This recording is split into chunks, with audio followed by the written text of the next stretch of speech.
નમસ્કાર મિત્રો, welcome to પાઇવ education. મિત્રો, આજે આપણે વાત કરવાની છે વર્તમાન પ્રવાહની, કે વર્તમાન પ્રવાહમાં અત્યારના સમયમાં શું નવા સમાચાર છે. મિત્રો, તો મિત્રો ગઈકાલની જ ઘટના કે ભારતના 52માં મુખ્ય ન્યાયાધીશ તરીકે BR ગવઈ સાહેબે શપથ લીધી છે.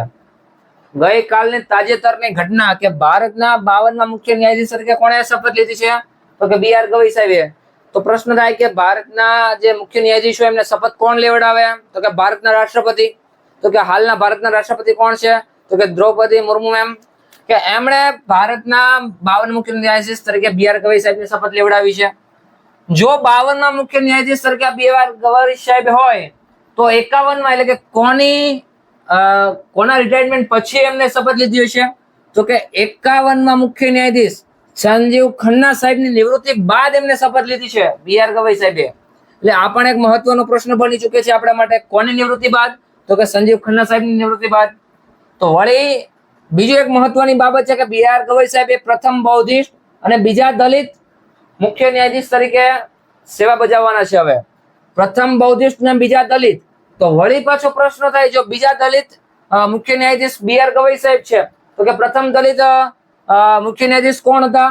તો કે પ્રથમ દલિત મુખ્ય ન્યાયાધીશ તરીકે KG બાલાકૃષ્ણ સાહેબ હતા, કે જેમણે 2007 થી 2010 સુધી 37 મુખ્ય ન્યાયાધીશ તરીકે ફરજ બજાવી છે. કેટલામાં? તો કે 37માં. વળી પાછું આપણા માટે જાણવું ખૂબ જ જરૂરી બને, જો 37માં મુખ્ય ન્યાયાધીશ અને પ્રથમ દલિત મુખ્ય ન્યાયાધીશ KG બાલાકૃષ્ણ સાહેબ હતા, તો પછી પ્રથમ મુખ્ય ન્યાયાધીશ તરીકે કોણ હતું? તો કે પ્રથમ મુખ્ય ન્યાયાધીશ તરીકે હરિલાલ JK સુંદાસજી કાનિયા સાહેબ હતા. સમજાય છે? તો કે એ વખતના રાષ્ટ્રપતિ કોણ હતા? તો કે ડોક્ટર રાજેન્દ્ર પ્રસાદ સાહેબ, કે જેમણે પ્રથમ મુખ્ય ન્યાયાધીશ એટલે કે હરિલાલ JK સુંદાસ કાનિયા સાહેબને શપથ લેવડાવી હશે. એમનો સમયગાળો શું હતો મિત્રો? તો કે 1950 થી 1951 આ એમનો સમયગાળો છે મિત્રો. તો હવે વાત કરીએ BR ગવઈ સાહેબની, થોડી આપણે માહિતી જાણી લઈએ. એમનું પૂરું નામ શું છે મિત્રો? તો કે ભૂષણ રામકૃષ્ણ ગવાઈ સાહેબ, કે જેઓ મહારાષ્ટ્રના અમરાવતી જિલ્લામાં એમને જન્મેલા છે. ત્યારબાદ વાત કરીએ એમના કાર્યકિર્દીની, તો 1985 થી વકીલ તરીકે એમને ફરજ બજાવી. તો કે કઈ જગ્યાએ ફરજ બજાવી? તો કે બોમ્બે હાઈકોર્ટમાં એમને ફરજ બજાવી. કોની સાથે? તો કે રાજા S ભોંસલે સાથે એમને ફરજ બજાવી. વળી પાછો પ્રશ્ન આપણને એ થાય, બીજું મહત્વની બાબત એ પણ જાણવી જરૂરી બને કે 2003માં એડિશનલ જજ તરીકે એમની નિમણૂક થઈ છે. 2003માં એડિશનલ જજ તરીકે અને 2005માં કાયમી જજ તરીકે નિમણૂક થઈ. કઈ કોર્ટમાં? એ જ કોર્ટ એટલે કે બોમ્બે હાઈકોર્ટની અંદર. વળી પાછી આપણે નવી માહિતી જાણીએ કે 2019ની અંદર 2019માં એમને સુપ્રીમ કોર્ટના જજ તરીકે ફરજ બજાવી. 2019. ત્યારબાદ વાત કરીએ એમને મહત્વના કયા કયા ચુકાદા આપ્યા એના પહેલા, કે 2019માં એમને સુપ્રીમ કોર્ટના જજ તરીકે ફરજ બજાવી.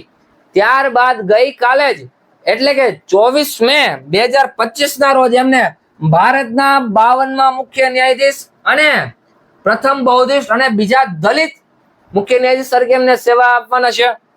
ત્યારબાદ વાત કરીએ એમને મહત્વના કયા કયા ચુકાદાઓ આપ્યા છે. તો કે આર્ટિકલ 370 એટલે કે 370, ત્યારબાદ નોટબંધી, ત્યારબાદ ઇલેક્ટોરલ બોન્ડ્સ, આવા જેવા ચુકાદાઓ એમને આપ્યા છે. ત્યારબાદ વાત કરીએ કે એમને ભારતના 52માં મુખ્ય ન્યાયાધીશ તરીકે તો એમને ફરજ બજાવે છે, પરંતુ એના સિવાય એમને શેમાં ફરજ બજાવે છે? તો મહત્વનું કહી શકાય એવું કે રાષ્ટ્રીય કાનૂની સેવા પ્રાધિકરણ. રાષ્ટ્રીય કાનૂની સેવા પ્રાધિકરણ, એનો ટૂંકમાં નામ છે કે NALSA. જો ટૂંકું નામ હોય તો એનું ફૂલ ફોર્મ પણ પૂછાઈ શકે છે. તો ફૂલ ફોર્મ શું છે? તો કે નેશનલ લીગલ સર્વિસ ઓથોરિટી. આની અંદર એમને પેટ્રોલિંગ ચીફ તરીકે એમને ફરજ બજાવે છે. સેના તરીકે? પેટ્રોન ઇન ચીફ તરીકે ફરજ બજાવે છે. આપણને પ્રશ્ન થવો ખૂબ જ જરૂરી છે કે આ જે છે રાષ્ટ્રીય કાનૂની સેવા પ્રાધિકરણ શેમાં તરીકે ભાગ ભજવે છે? તો આપણને ભારત દેશના જે પછાત વર્ગના જે લોકો છે, નબળા મધ્યમ વર્ગના લોકો છે, એમના માટે મફત કાનૂની સહાયનું ફરજ પૂરી પાડે છે. કોણ? તો કે રાષ્ટ્રીય કાનૂની સેવા પ્રાધિકરણ.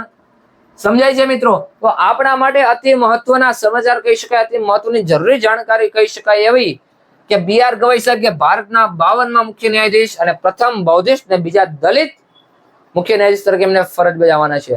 મિત્રો આપણે વાત કરી કે ભારતના 52માં મુખ્ય ન્યાયાધીશ તરીકે બી.આર. ગવાઈ સાહેબે ગઈકાલે શપથ લીધા. એવા જ મહત્વના સમાચાર કહી શકાય એવા નીરજ ચોપરા, નામ તો સુના ही होगा, શું નામ છે? નીરજ ચોપરા, કે જેમણે ગઈકાલે લેફ્ટનન્ટ કર્નલ ની ઉપાધિ આપવામાં આવી છે. તો કે ભાઈ કોના દ્વારા આપવામાં આવી? તો કે ટેરિટોરિયલ આર્મી દ્વારા. કોના દ્વારા? ટેરિટોરિયલ આર્મી દ્વારા એમને લેફ્ટનન્ટ કર્નલ ની ઉપાધિ આપવામાં આવી છે. તો એમના વિશે આપણે થોડી માહિતી લઈ લઈએ. તો કે નીરજ ચોપરા કે જેમના જાન્યુઆરી 2025માં લગ્ન થયા છે. કોની સાથે? કે હિમાની મોર સાથે. તો વળી આપણને જાણવાનો રસ થાય, એમાં જાણવામાં વધારે રસ હોય આપણને કે હિમાની મોર કોણ છે. તો હિમાની મોર ભારતના ટેનિસ ખેલાડી રહી ચૂકેલા છે. કોણ? હિમાની મોર.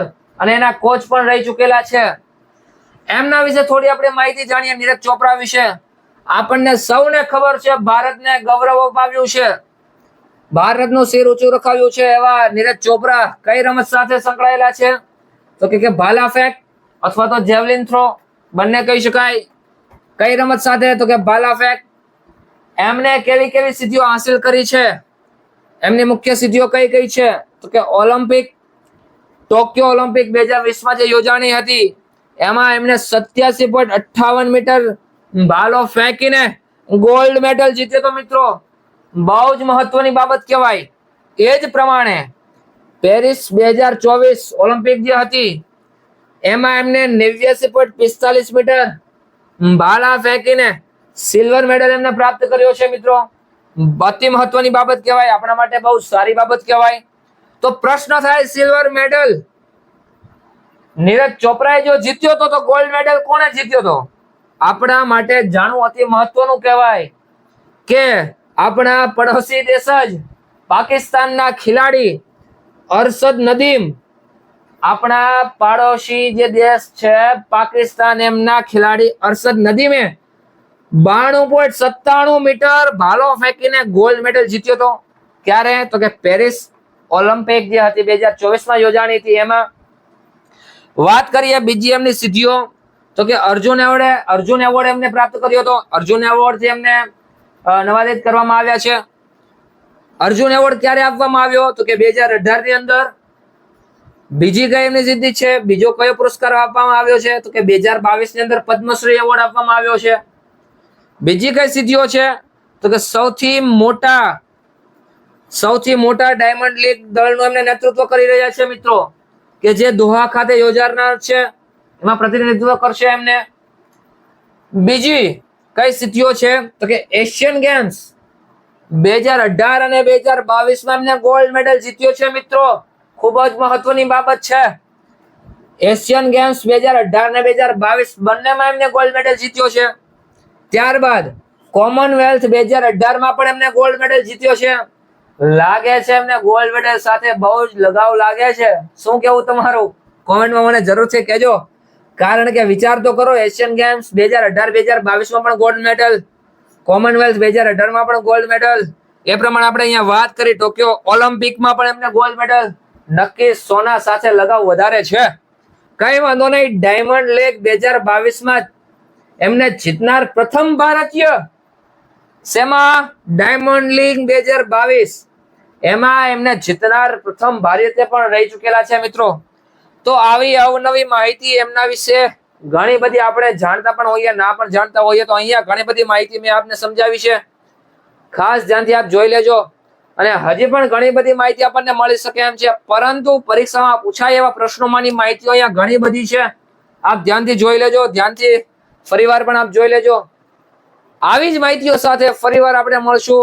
વર્તમાન પ્રવાહ સાથે મળીએ છીએ. ત્યાં સુધી જોતા રહો, શીખતા રહો, હસતા રહો. Thank you so much. જય હિન્દ.